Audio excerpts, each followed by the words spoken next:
Okay, on this episode, I'm going to take the lead on extreme measures because I'm going to start up with the following hypothesis, and I can't wait for you all's collective comments. I thought this was as fine a science fiction as I have seen on television, at least up until this time. We've had great science fiction, obviously Firefly, not shout out Megan, but other science fiction as well. But I thought this was just everything science fiction should be and can be. And to go into the mind of someone who is apparently not brain dead, but body dead, but kept alive so they could do the traps, the counter traps. Typically, when you do something like this, you go into a maze with dark rooms and light rooms, and that's something we're pretty comfortable or at least familiar with from other shows. But apparently for reasons of cost, they couldn't do that. So they went in a different direction and really lightened it up. And I really enjoyed that. I think it had to start with him apologizing to his family, but it quickly devolved into a very shadowy sequence of scenes. And this, for me, like I said, was just great science fiction. It was a great story. And I just was rapt following it to see where the screenwriter is going to take us next.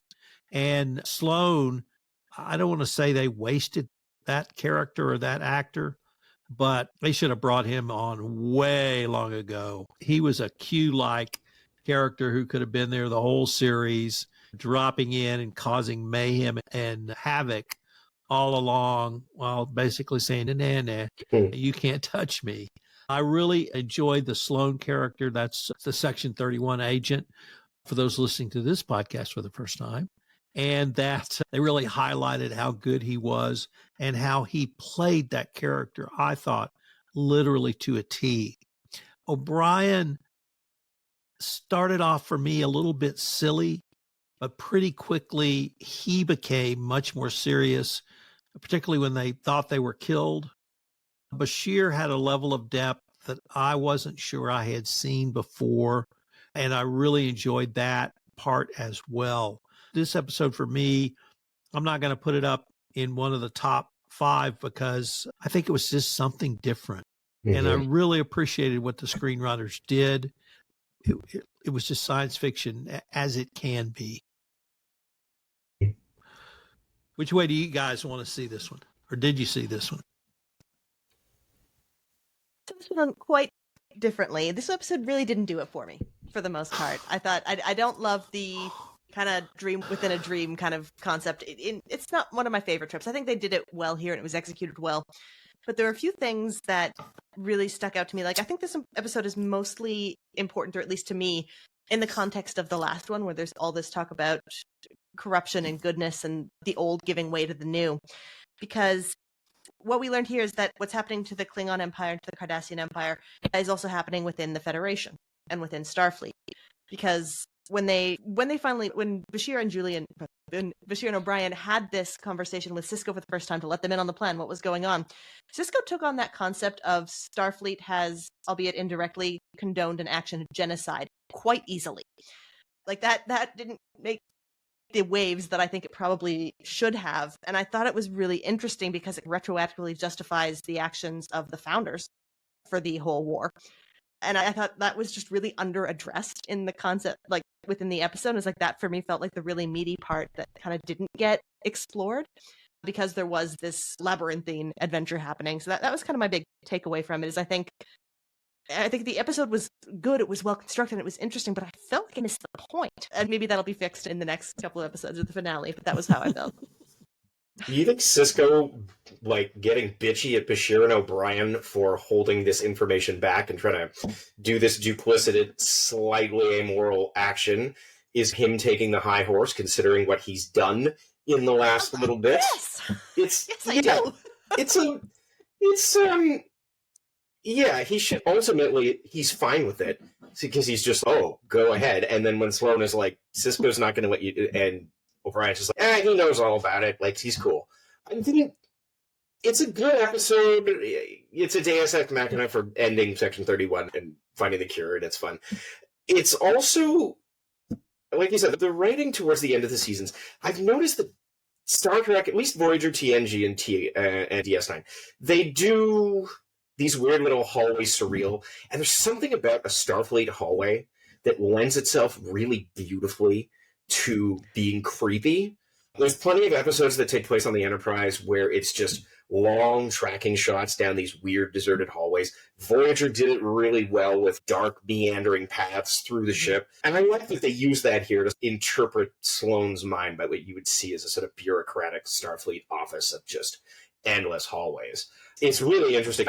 There's a section here in the city, in Montreal, there's a thing called the Underground City, and there's a part of it that is just this long transit liminal space between office buildings, but it's just these faceless hallways, and it always reminded me of that. But yeah, it's a neat one, and it's again their attempt at doing a little surrealistic episode.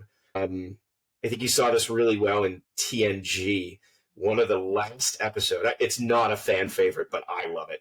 One of the last episodes in TNG is called Emergence, where the Enterprise encounters something and has a baby. It gives birth to a life form, and they have to go into the life form, uses the holodeck to express its imagination. And they go into the holodeck to communicate with it in its subconscious, and it's very surreal, and I love it when they do things like this. But it's almost towards the end of the series. They know things are winding down, they can get away with a little weirdness. But yeah, it's good. It's a good sci-fi story within a story. So do you think they had to do something to save Odo? Was that mandatory to get us to the end? They couldn't have killed him off earlier. He was too important a character. I think the outcome would have been extremely tragic. First of all, the war would have gone on if the founders found out that Section 31 had not only tried to genocide them, but killed Odo. It's been stated before that... Are actively doing it. Yeah, and they said before, Odo is more important than winning the war. I think the direct death of the founders, who knows what that would have done to the Jem'Hadar and the Vorta. Would the Vorta have been, if they watched their gods die, would they have taken power, continued the war? Would they have been able to? I think, yeah, I don't know. Last episode, Wayun might. He might. I don't know. He's got a lot of faith, that Wayun.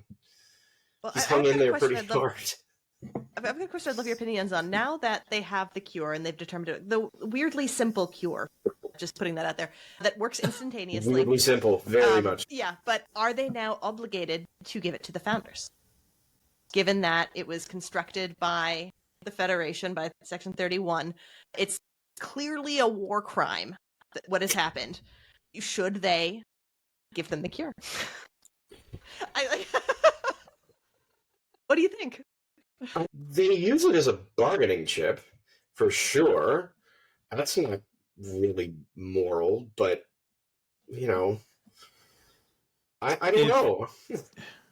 If you give them the cure and you're going to be killed, I would say you've made a very poor transaction. Yeah. So that's where I shake out on that. Yeah, the founders don't care about the existence of the Federation. Individuals, solids, they don't care. Maybe they will. Go ahead. Just to continue the argument a little bit, in the last episode, we discovered we decided the corrupt Klingon Empire does not deserve to continue in its current form. The corrupt Cardassian Empire does not deserve to continue in its current form. Does a Federation that employs biological warfare to enact genocide deserve to go on? That's a very interesting question.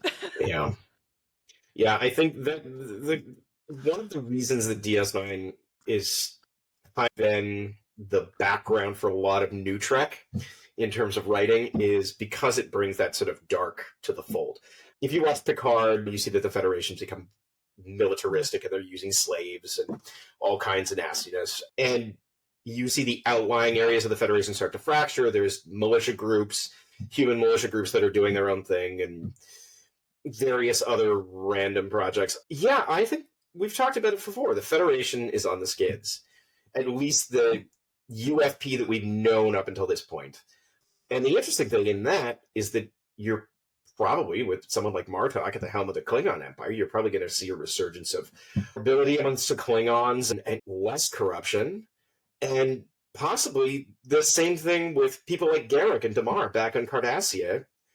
in the end, rebuilding a new world and having their experiences tempered by dealing with honorable people, where the Federation, as this big superpower, is going to slide into sort of authoritarianism and come out from the war the disputed winner and be really militaristic. So yeah, it is. Would they give it to them? Do they deserve to continue? They do.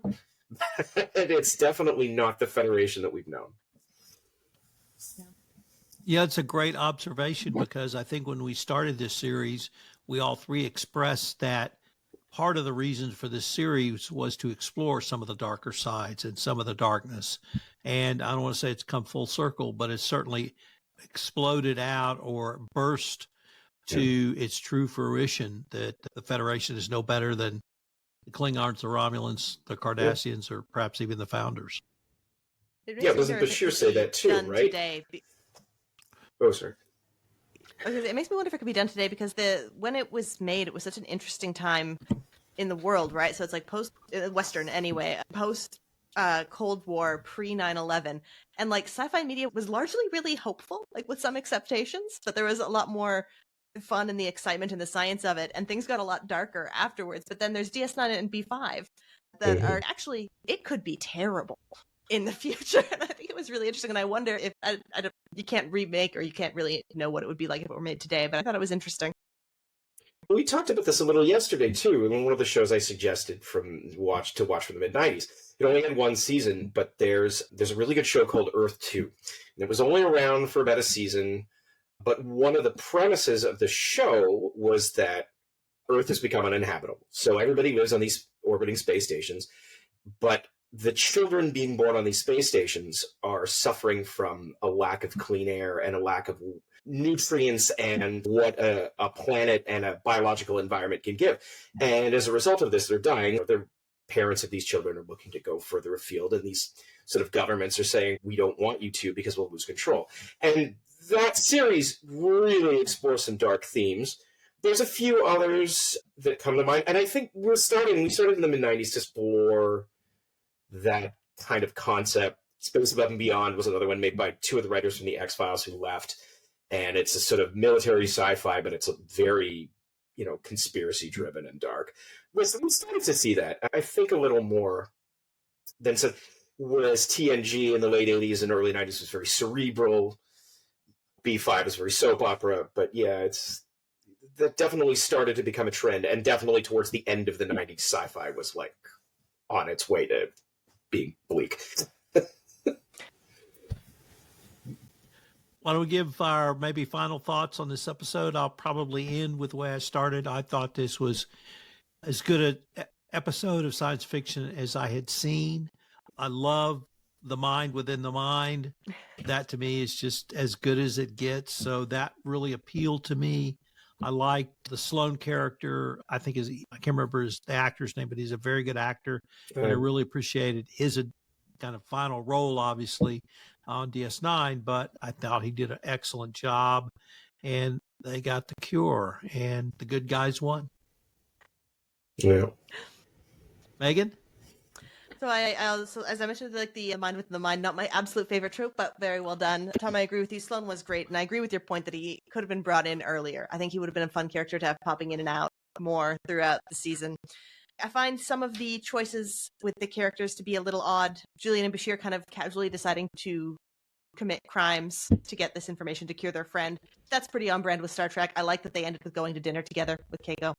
And the Odo and Kira deathbed parting scene.